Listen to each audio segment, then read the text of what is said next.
Ito talagang usap-usapan hanggang ngayon. Mas masahol pa kay Judas, yung maghuhudas sa amin. Dyan sa inyong grupo sa Mayorya, Senator Amy, meron nga bang naghudas na o maghuhudas pa lang? Wala, matatag. Solid na solid ang 13 senators namin sa mayorya. Kaya lang, mayat-maya, ginugulo kami. Natuklasan ko na talaga naman mabigat kasi ang nakapusta dito sa liderato ng Senado. Bago pa pala kami nagtipon-tipon, talagang meron na silang usap-usapan. Hindi lang yung aresto ni Senator Bato.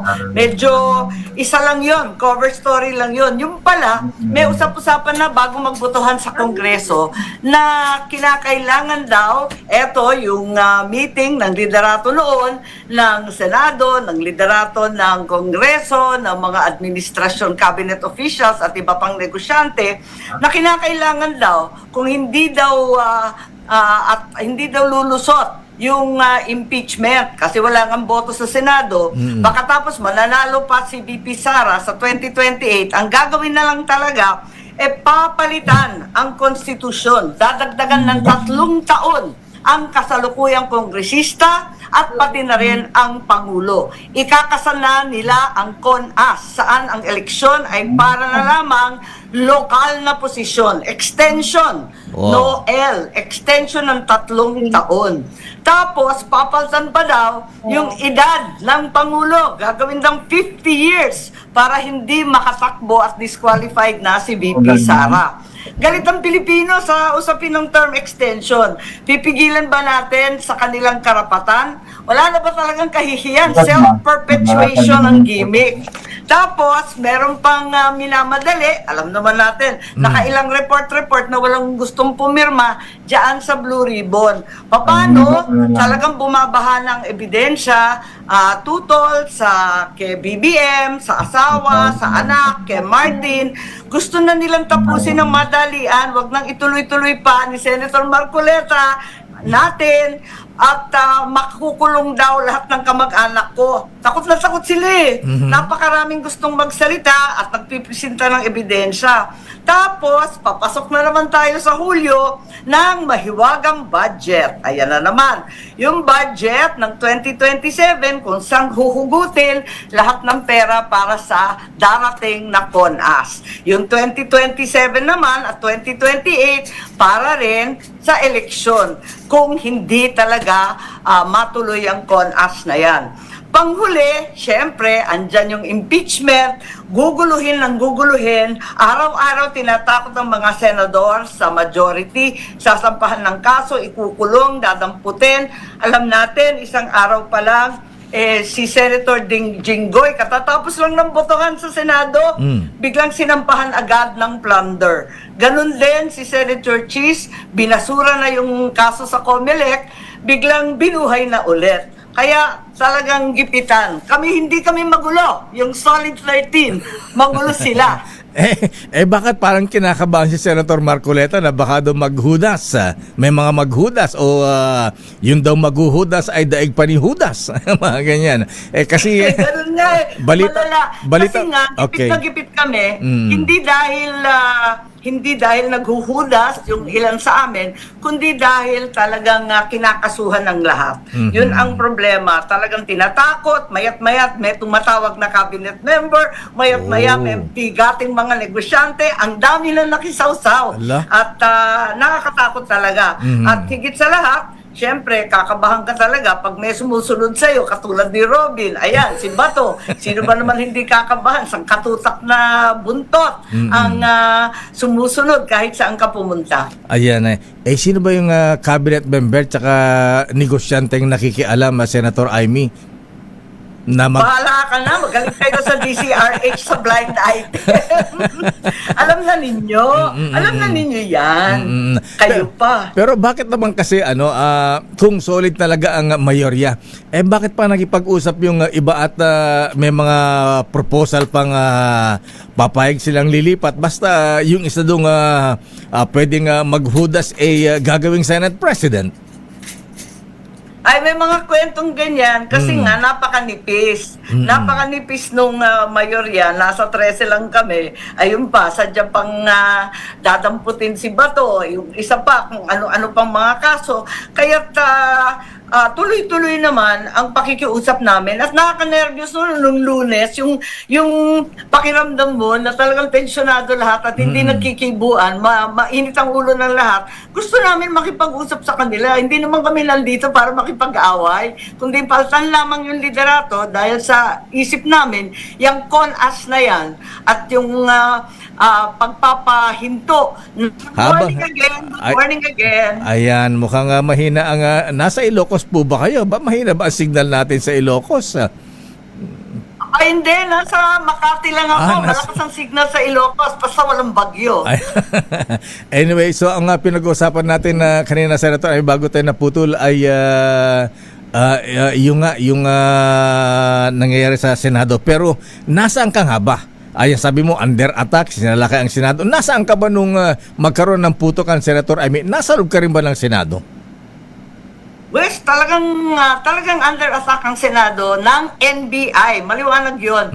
Nung nagkagulo, May 13 yon. Pero nag-umpisa talaga ang tensyon nung May 11. Nung dumating si Bato, tapos isipin mo, ang kapal nila, hinabol si Bato doon sa hagdanan pa lang sa pasukan ng Senado. Rinesling si Bato. Ang kapal, lakas ng loob, i-wrestling ang Bato. Pagkatapos si Bato, dumating sa plenaryo para bumoto, duguan ng kamay. Kasi nga, tinakal-takal siya ng ilang tao. Ayun, yun ang umpisa noon, May 11. Pagkatapos, nagsipasok yung mga NBI, binugbog pa yung isang tauhan namin na ayaw magpapasok ng tao. Kasi may higpit dyan sa Senado, parang Congress, parang Malacanang, may sariling security. Bawal pumasok, miski PNP, basta hindi nagpahintulot. Ayun, pumasok sila, binugbog nila yung tao namin, yung sargento, si Terence Lim. Bugbog sarado yung tao, dinala pa sa ospital. Ayan na, yung May 13 na. Lahat kami nagkakaukus, nandyan kami sa loob ng Senate President's Office. Pagkat inaambangan namin yung articles of impeachment, gusto kasi namin gawin na kagad, ayaw namin upuan, inaantay namin, darating na daw galing Congress. Biglang nagulat naman kami, kasi nagpuputukan na, 2 pinto lang, tama yung sinabi ni Senator Pia, kasama kaming lahat Andun kami, nagkakaukos tungkol sa impeachment, biglang may putukan. Ngayon, ang malaking issue, bakit daw ang security ng Senado ang unang nagpaputok? Kasi nga, ang problema, hindi ako abogado nila, sigurado ako na sila makakapagtanggol ng sarili nila. Pero may nangyari na may nabugbog na sa kanila at meron ng duguan nga na senador. Kaya talagang hyper na kami lahat noon. Tapos nagsipasok, nagbabarena pa ng pader galing sa GSIS. Isipin mo, kahapon sinabi ba naman na nanakawin daw namin yung painting ng GSIS? Ang bihirang buhay to. Binutas yung pader, tapos pilit na pumapasok. Ang dami na pala nila dun sa loob. Full gear. Naka-tactical gear sila, naka-long arms, nakakatakot tignan. Sinabi ng security namin, si Aplaska, na umalis kayo dyan, umalis kayo. Ayaw umalis. Nagsisigawan sila, biglang nagpaputok.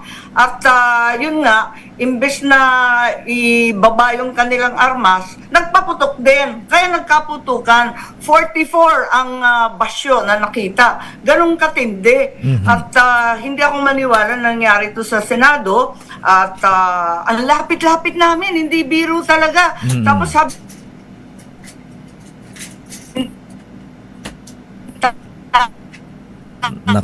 kitang-kita kami. Isipin nandun kami sa ilalim ng mesa, patay yung para kami mga daga. Itong ginagawa nila. Grabe ang NBI talaga.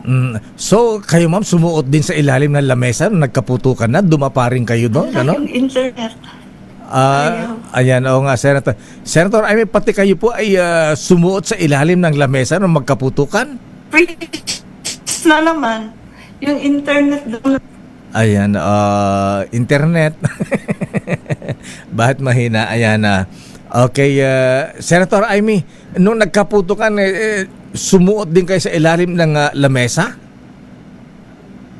Ayan na, babalikan natin mabigyan si Senator Amy Marcos. Ayan na, Senator Amy, sige. Ayan.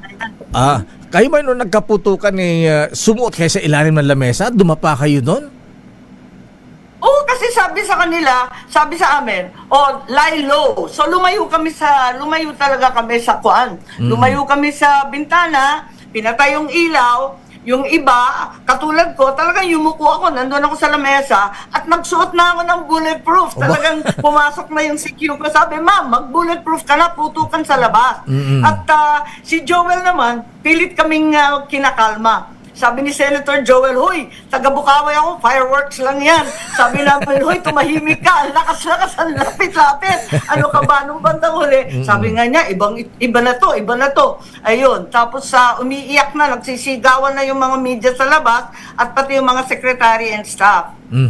Ayan, Kaya totoo yung sinasabi talaga na may nangyari. Hindi namin dinededma. Ewan ko ba bakit sinasabi dinededma namin? Paano kami na magdededma? Lahat kami PTSD.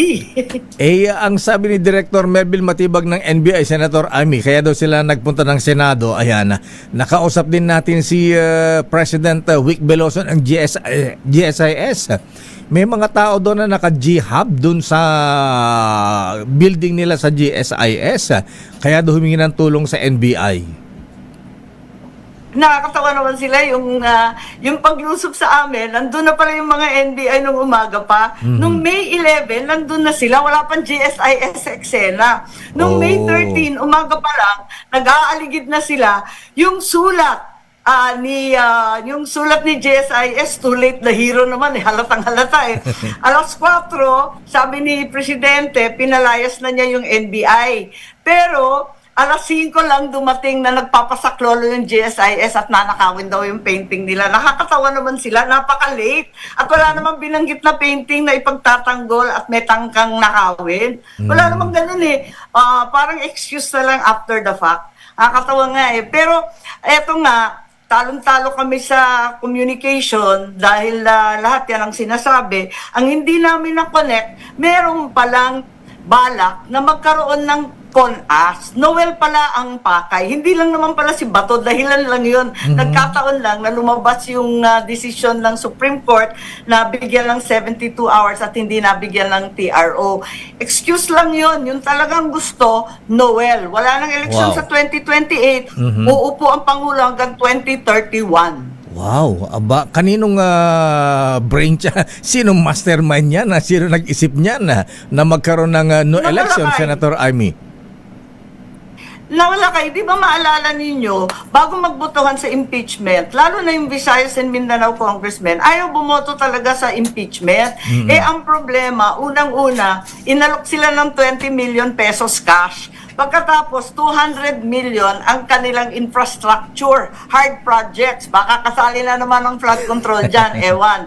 Ikatlo, ang third incentive, wag daw pansinin ang mga simbahan, wag daw pansinin ang Visayas, Mindanao at DDS kung re-electionist ka kasi walang eleksyon. Wag kayong mag-aalala. 3 taon na extra ang ibibigay dahil sa CONAS. Yun talaga pala ang pakay. Tapos yung budget, ayan na, yung budget, yung flood control, nahihintuin kasi limpak-limpak na yung dokumento, hindi na kayanin na takpan, lahat yan ihihinto na lang.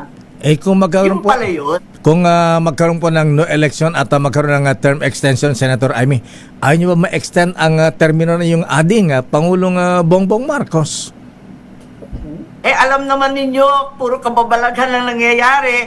Bagsak na bagsak ang ating ekonomiya. Ang tao hirap na hirap. At hindi natututukan ang tunay na problema. Nung isang araw, 35 days na lang yata yung gasolina natin. Yun ang bilang. Bakit hindi yan ang tinututukan imbis na politika ng 2028? May 2027 pa naman. Tsaka na lang ninyo bagsakan ng kung ano-anong insulto at patawan ng kung ano-anong kaso. Pero in the meantime, hindi ba pwedeng tutukan yung issue. Diyan sa atin, sa Ilocos, yung mangga, pinamimigay ko na lang dito sa Maynila dahil hindi na inaani sa atin, wala naman daw silang pambili ng krudo para i-truck sa Maynila at ibenta. Ganyan din sa Baguio, yung pechay, di na, nabubulok lang dyan sa lupa at sa bukid lahat ng mga inaani. Pagkat wala naman, pambili ng krudo. Tapos, nagtataasan ng bilihin, nako, maraming problema talaga, bakit hindi na lang yun ang tutukan? Ayan, nabanggit nyo rin kanina, ayan, totoo yan, Senator Amy, ha? Madami nagre-reklamo niyan. Iba ang focus ng administrasyon. Ayan, more on politics yata. Pero bago yan... Oo, talagang very, very, very political masyado. Tapos, yun na lang ang tinutukan day and night. Nako, pambira naman. Paano yung ating mga bat? Nako, minadali kami sa excise tax. Nabigyan daw sila ng excise tax. Hanggang ngayon, hindi naman tinatanggal yung excise tax sa crudo, sa diesel, sa gasolina. Bakit pa kami minadali? Hindi naman pala a-action na. Nakailang buwan na tayo. Wala naman. Yung ibang bansa, kung ano-ano ang plano nila, kung ano-ano. Yung ayuda natin, one time, big time, 3,000 pesos